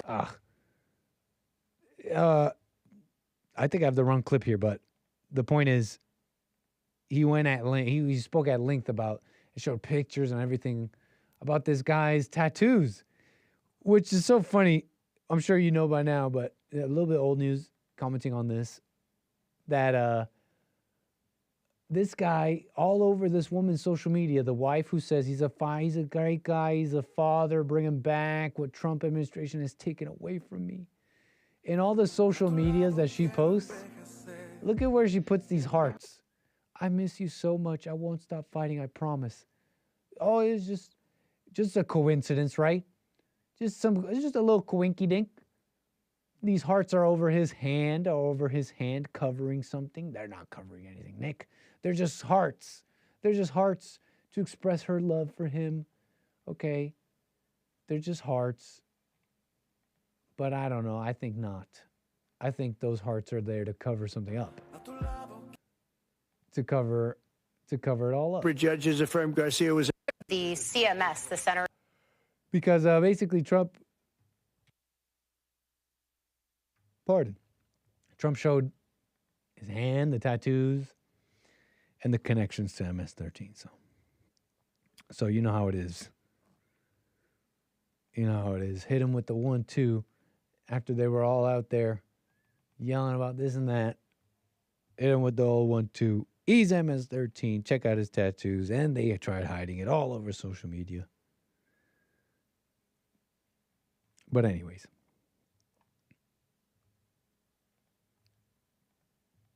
What else about this? I think that's where we are with the whole thing. What will the Trump administration do with this? Because the story is there's all sorts of the reports are that thanks to some of this orders, there are, where did I put it? They're basically essentially there were posts on X of people who were about to be deported and they were essentially saved or blocked from deporting, and they were like about to get deported, they're handcuffed, and then they're like happy and they're like cheering because some activist judge wants to keep criminals here. They're just so crazy, man. They're literally so corrupt and so about ego. Very abnormal, very wrong. To be willing to do this sellout, this complete selling out of America. But, right? You can import millions. You try and get rid of this guy, this one guy. And we got to go to war over it. So, what else about this? Tattoos. I mean, I'm sure maybe by now you've seen this, but it's sick, honestly. This is a photo of a sitting United States senator shaking hands with a wife beater and MS-13 gang member. Joey Manorino asserts on X. I don't know if I'd assert such thing. Allegations of these things, I think. But Joey Manorino on X asserts this. Says there's no going back from this for the Democratic Party. That's not entirely untrue. But I don't know. The voters, they're the ones out there in the town halls clamoring and yelling at their own leaders, etc., to go harder on Trump. So it's really just us, Evil, corrupt politicians, evil, corrupt voters. During this conversation, Getting exactly what they voted for, what they wanted. I got Derek out of Nashville, Tennessee. Appreciate your call, sir. You're on the air. Nick, thanks for taking it. To answer your question earlier, was that gentleman's shorts too short? Yes, they were.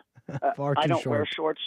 No one wants to see my pasty white legs. I wanted to follow up on our conversation from yesterday, I believe it was, because you had asked me, well, I had listened to Jesse's monologue last evening about signs along the way. And when Jesse kind of pointed me in the right direction, and when you see how wrong you've been your whole life, that was awful, because you just had identified with that your whole life.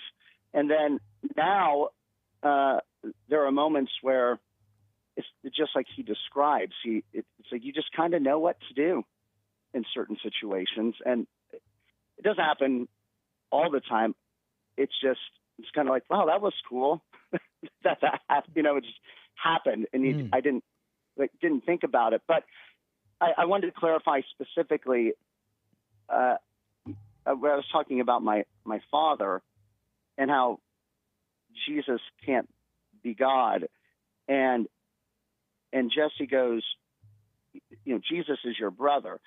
I understand God as the Father. Well, I'm starting to understand, but actually, I think I misspoke. I don't think I really do understand.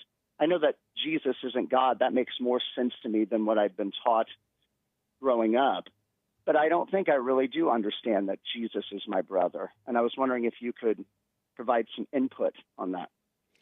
If I may first ask, why does that make sense to you about Jesus not being God? What is it about that makes sense? Well, in my head, it's like I have a little brother, and my little brother is not my dad. I mean, right. Just to be real direct, right, logically. And I go, how can they be the same thing? I was always taught that right. you were raised Catholic, and they're like, this is just what we believe. I go, okay, and you just go along with it. But it makes more sense to say that they're not the same thing. because I don't know, you can't be two things at once, I guess. It's just reasonable. It's reasonable. That's how I see it too. But I also don't understand and I don't how. know, why would go on? You don't understand how what? Oh, I was saying, I don't understand how Jesus is my brother. And I wrote down, I kind of come back to it. Jesse talks about how when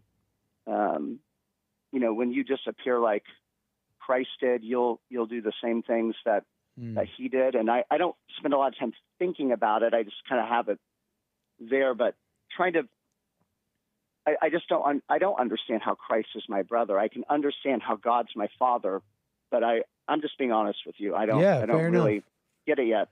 I've thought about it a bit, but these are just merely my thoughts and opinions about this, and so I'll give them to you.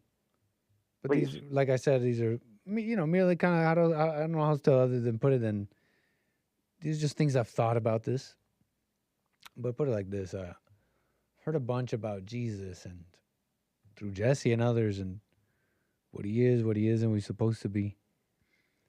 And then I think about how I heard about Jesus growing up. And even now, I'll still hear about Jesus in this way from Christians, about this power that resides in him, that how perfect he is, the sinless life he lived, the closeness he had with his Father, God, and the things that relationship allowed him to overcome, endure, and allowed him to do in this world. So I heard that in my life. I heard that from the Christians.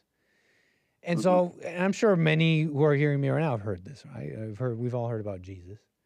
And so I've heard of him that way in my life. And there was this religious figure. He was right powerful and the Son of God, like something special, unique, sinless. So I heard that in my life. And then I heard Jesse, right? I heard Jesse talk about life. So many things rang true over the years. The first time I heard him speak about anger and about what's really holding you back, which is your mind, just that thoughts and emotions and ego inside of you, and that attention to self-responsibility and a no excuse attitude really spoke to me. And I saw this no excuse attitude was lacking. It lacks in the Christians in the way they speak about Jesus. And it seemed to me, and this is just how I see it, right? Because it seemed to me that when I see like Jesse, it's like that way that those Christians speak about Jesus, I see it in life. And it doesn't have to just be Jesse, right? But as I'm speaking just honestly what I see.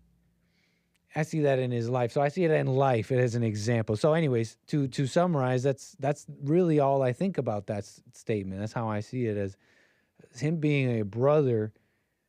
Him being a brother, although I may not know the deepness of what that is, in context on how others see him as God and all this, it breaks it all down for me. It breaks down this wall and this barrier. And it shows me, I think, that it's a lot closer than you think, that it's more possible. And not only that, it was what he wanted for us. It's what he meant for you. And you just have to read Jesus' words when he says he wants you to do greater things, that it's the Father working through him and he can work through you. The kingdom of heaven is within, time to find it. So that's what that means to me. That's what brother means to me. That's what Jesus wanted for you. When you really get down to it, it turns out that's even what he wanted for you. When he says that you should find this for yourself and the kingdom of heaven is within and the greater things you shall do. So it's funny, that's how it breaks it. It breaks that for me. It breaks down that wall. It breaks down any semblance of any notion of this far figure and this love and power that's something I need to wait for. It's at hand and at grasp. And so that's kind of what it means to me. I don't know exactly what it all means. Well, and that seems to make some sense, because I remember I was watching, I forget which church I was watching, but when I hear Jesse talk, I think about Jesus just went and told stories. He wasn't pretentious about anything, is my understanding, and helps people to understand things. And I go, every time I hear him talk, I'm like, is he talking just to me? It sometimes feels like that. But when Jesse's talking? Yeah. And I go, it helps me understand. I feel like it's always Bond. I need Bond for third graders. I'm starting from behind the 8 ball, but slowly, and it's not intellectual understanding. It's been a way of just being able to see things, and he's right. It does get rough at first, but then it starts to get better. Yeah. And you start to see those signs, and it's when you first come across Bond, you want to go and tell everybody, and now it's like, I'm like, no, who would I tell? And I'd sound like a lunatic if I. And there's it's just been real interesting, but. And there's no point when you tell someone something. We tell people stuff all the time and we don't think twice about it. And it's not weird because those are real. They're like, we really are. It's not just this interest, not something we just found. When something becomes part of your life, you speak it in everything you do and say. So Bond, the message, will become part of everything you do and say. And you will be telling the world. But in that way you described, I know exactly what you mean, and it doesn't make sense. It's immature. Nobody talks like that. Everything because we tell people stuff all the time. We don't think that's weird. Am I being weird? Because those things really are coming from us, as opposed to something we just heard. And that's what I find interesting. I have far less to say and far fewer people to talk to, and it's just so weird. It's like getting better. It's just starting to get better. So yeah, man. Let's go. Thank you for your calls, Anyway, man, and speaking on this. But can I say too, when Jesse is talking on his show, I think I can say, why am I even doubting myself? But let's be serious for a second. He's not talking to you, Derek. He's doing a show. And I only say this because I relate.